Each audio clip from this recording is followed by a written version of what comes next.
মুর্শিদাবাদে জেলার ঐতিহ্যবাহী কার্তিক লড়াইয়ে ভক্তদের ঢল।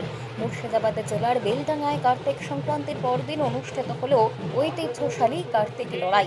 100 বছরেরও বেশি পুরনো দেবদেবীর শোভাযাত্রা, বহু বছরের ইতিহাস, ধর্মীয় আবেগ এবং লোক সংস্কৃতির মেলবন্ধনে এই উৎসব আজ অঞ্চলের অন্যতম বৃহৎ আকর্ষণ। প্রতি বছরের মতো এবারও সকাল থেকেই শহর জুড়ে উপচে পড়ল ভক্তের ভিড়। বেলডাঙ্গার বিভিন্ন পুজো কমিটির দেবদেবীর বিশালাকার প্রতিমা কাঁধে তুলে শহরের এক প্রান্ত থেকে অন্য প্রান্ত পর্যন্ত পদযাত্রা করেন। কার্তিক, গণেশ, হনুমান, শিব, কৃষ্ণ, রামকৃষ্ণ, লোকনাথ, চৈতন্য দেব সহ শতাধিক প্রতিমা থাকে এই শোভাযাত্রায়। এর মধ্যে দর্শকদের নজর কাড়ে বাথানগড়ের ঐতিহ্যশালী বুড়ো শিব, যার উপস্থিতিতে উৎসব নতুন উন্মাদনা আনে।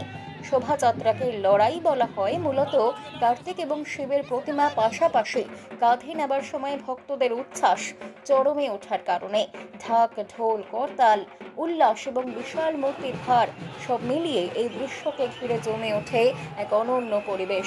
উৎসবকে কেন্দ্র করে বেলডাঙ্গায়, মুর্শিদাবাদের ছাড়াও নদিয়া এবং আশেপাশের জেলা থেকে হাজারো মানুষ ভিড় করেন।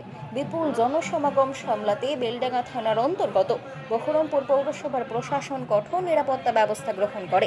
সমগ্র আয়োজনটি সুষ্ঠুভাবে সম্পন্ন করতে বিশেষ ভূমিকা নেন পৌরসভার দায়িত্বপ্রাপ্ত অনুরাধা হাজরা ব্যানার্জি। শতাব্দী প্রাচীন এই ঐতিহ্যকে ঘিরে প্রতি বছর বেলডাঙ্গা শহর নতুন করে সেজে ওঠে।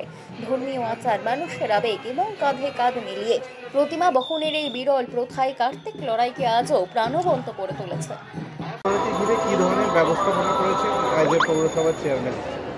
কার্তিক লড়াই আমাদের ঐতিহ্যমণ্ডিত কার্তিক লড়াই। এটা দুর্গাপুজো যেমন বাঙালির সেরা উৎসব, 4 দিন ধরে মানুষ ভীষণ আনন্দ করে। এখন যেমন মুখ্যমন্ত্রী মমতা বন্দ্যোপাধ্যায় দুর্গাপুজোটাকেও কার্নিভাল বানিয়ে দিয়েছে, তেমনি বেলডাঙ্গার এই একদিনের উৎসব, মানে 2 দিনের উৎসব কাম কার্নিভালের মতো এখানে প্রসেশন। এই ঐতিহ্যমণ্ডিত কার্তিক লড়াই মানুষের শুধুমাত্র বেলডাঙ্গা না, বেলডাঙ্গাতে যাদের আত্মীয় থাকেন এবং সারাউন্ডিং যাদের বাড়ি, সবার অত্যন্ত আবেগের সাথে জড়িয়ে আছে এটা। প্রত্যেকে আসেন ঠাকুর দেখতে, তো নিরাপত্তা এবং সেফটির ব্যাপার যেটা থাকে সেটা তো থেকেই যায়। তো সেখানে পৌর এবং পুলিশ প্রশাসন সমস্ত একসঙ্গে মিলে মিটিং ডেকে নির্দেশ দিয়েছেন যে পুজো মণ্ডপে মিটিং করে কমিটিগুলোকে কি মেনে চলতে হবে যাতে বিক্ষিপ্ত ঘটনা না ঘটে, এবং তার সাথে পৌরসভা থেকে যারা দর্শনার্থী এবং যারা পুজো কমিটি তাদের জন্য জলের ব্যবস্থা থাকে। আপনারা নিজেরা দেখতে পাবেন এখানে সেফটির জন্য ব্যারিকেড করা আছে, যাতে যারা ঠাকুর নিয়ে যাবেন, এত বড় বড় মূর্তি কাঁধে করে নিয়ে যাবেন, তাদের সাথে দর্শনার্থীর কোনো রকম ধাক্কা লেগে কোনো রকম সমস্যা না হয় বা কোনো অ্যাক্সিডেন্ট না ঘটে। তারপরেও সহায়তা কেন্দ্র থাকে 2টো, আমাদের একটা ছাপাখানাতে, একটা নেতাজি পার্কে। এবার আমরা মোবাইল প্রাইমারি যে হেলথের জন্য ফার্স্ট এডের ব্যবস্থা, সেটা মোবাইল রেখেছি, যাতে মানে এখানে মাথা ফাটলে বা পা কাম হলে বা হাতে কোথাও যদি কোনো রকম দুর্ঘটনা ঘটে, তাকে নিয়ে এখান থেকে অনেকটা দূরে যাওয়া থেকে যাতে কাছাকাছি মানে এই টিমকে পাওয়া যায়। তো এরম হেলথ টিম আমরা প্রায় 6খানা করে রেখেছি, যাতে সঙ্গে সঙ্গে সে ফার্স্ট এডটা পায়। আমাদের 3টে অ্যাম্বুলেন্স স্ট্যান্ড বাইও রয়েছে।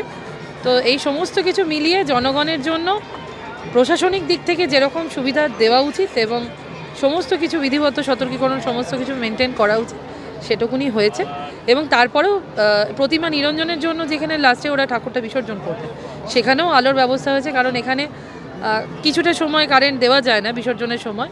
তো সেইখানে যাতে তাদের অসুবিধা না হয়, জেনারেটর থেকে মঞ্চসজ্জা থেকে আলোকসজ্জা সমস্ত কিছু সব কিছু মিলিয়ে পৌরসভা এবং তার সাথে পুলিশ প্রশাসন জড়িয়ে যাতে সুরক্ষার ব্যবস্থা নাগরিকদের এই সমস্ত কিছু করা যায়, এই সমস্ত কিছু মিলিয়ে আজকে কার্তিক লড়াই বেলডাঙ্গার মানুষের জন্য খুব সুন্দর, সুশৃঙ্খলভাবে, শান্তিপূর্ণভাবে কাটবে, এটাই আশা করছি।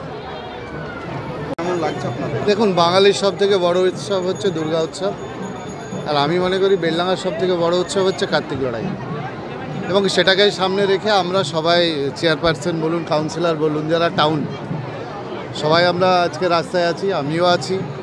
তার কারণ আগের বছর একটা ঘটনা ঘটেছিল, আপনারা সকলেই জানেন, এবং সেটাকে লক্ষ্য রেখে বিশেষ করে প্রশাসন প্রচণ্ড সজাগ। কালকেও এসপি সাহেবের কাছে গেছিলাম আমি, সেখানে আমি ওনার সাথে বসে এসেছি, এবং এখানে এসডিপিও সাহেব আছেন, আইসি সাহেব আছেন, এবং প্রশাসন যারা আছে সকলের সাথেই মিটিং হয়েছে। আমাদের 2-3বার মিটিং হয়েছে, এবং বেলডাঙ্গার কার্তিক লড়াইকে সুন্দরভাবে করার জন্য পৌরসভা তারা 100% তারা কাজ করেছে। এবং আমাদের একটাই কাজ, যারা বাইরে থেকে দর্শনার্থী আসবে তাদেরকে সুস্থ একটা পরিবেশ দেওয়া এবং এই কার্তিক লড়াইটাকে সুস্থভাবে শেষ করা, এটাই আমাদের কাজ। এবং সেই লক্ষ্যে আমরা আজকে সবাই একদম মাঠে ময়দানে আছি এবং আমরা চাই যে বিশেষ করে বেলডাঙার এবং বেলডাঙার বাইরে যারা আসছেন সকলকে আমার পক্ষ থেকে এবং বেলডাঙা পৌরসভার পক্ষ থেকে কার্তিক লড়াই শুভেচ্ছা। এবং আপনাদেরকেও যারা সংবাদ মাধ্যম এসছেন এখানে, আপনারাও দেখুন যে বেলডাঙার হয়তো নামে বদনাম, কিন্তু পার্টিকুলার আপনারা দেখবেন খুব সুশৃঙ্খলভাবে আমাদের কার্তিক লড়াই আজকে আমরা সম্পূর্ণ করব। এবং আমাদের নিয়ম আজকেই ভাসান হবে, রাত্রি 2টো অবধি আমরা একদম থেকে ভাসান করে শেষ করে প্রোগ্রাম, তারপর আমরা বাড়ি ফিরব।